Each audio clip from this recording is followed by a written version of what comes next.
ఓం అస్మద్గురుభ్యో నమ. శ్రీమతే రామానుజాయ నమ. నేటి మంచి మాట. మనం నిత్యం పరమాత్మని ఏ విధంగా ప్రార్థించాలో తెలుసుకుందాం. పరమాత్మ, బ్రహ్మముహూర్తంలో నన్ను అజ్ఞానయుతమైన నిద్ర నుండి లేపుము. అట్టి పవిత్ర సమయమున అంతరంగంలో నిన్నే స్మరించు నిర్మల బుద్ధిని నాకు కలుగజేయుము. పరమేశ్వర, పర్వతాల వలె సుఖదుఖాలు భయపెట్టినను చివరి శ్వాస వరకు త్రికరణ శుద్ధిగా నీ ప్రార్థనలోనే నిలువగల శక్తి సామర్థ్యాలు నాకు వసగుము.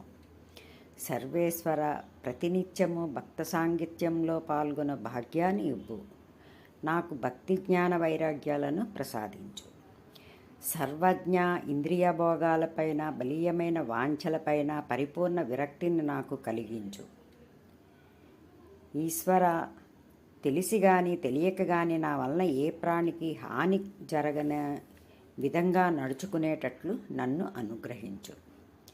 ప్రేమైకమూర్తి, ప్రేమ, కరుణ, త్యాగం నా హృదయంలో నిరంతరం ఉండి ఉండేలాగున నన్ను అనుగ్రహించు.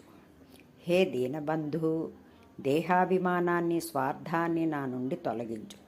విషయసుఖాలు నన్ను బంధించుచున్నవనే జాగృతి నిరంతరం నాలో ఉండేటట్లు కరుణించి నాకు త్రికరణ శుద్ధిని ఇమ్ము. కరుణాసాగర, కీర్తి ప్రతిష్టల మీద, ధనధాన్య సంపాదన మీద, లౌకిక భోగాలపైన నా చిత్తంలో కాంక్ష కలుగని రీతిగా దయచూడు. సర్వాంతర్యామి, ఈ కనబడే ప్రపంచంలో నామరూపాలన్నిటియందు నీవే సత్యంగా ఒక్కటిగా ఉన్నట్లు నాకు గోచరించేలాగున స్ఫురింపజేయుము.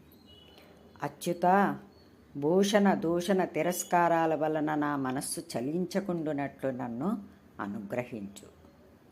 భగవంతుని ఇష్టదైవ రూపంలో కానీ గురు రూపంలో కానీ ఆరాధించుచున్న నన్ను ఆయా రూపాలతోనే అనుగ్రహించు. అన్ని రూపాలు నీవే కనుక నాలో అభేదభావం కలుగజేయుము తండ్రి. పాహిమాం రక్షమాం రక్షమాం. సర్వం శ్రీకృష్ణార్పణమస్తు. జై శ్రీమన్నారాయణ.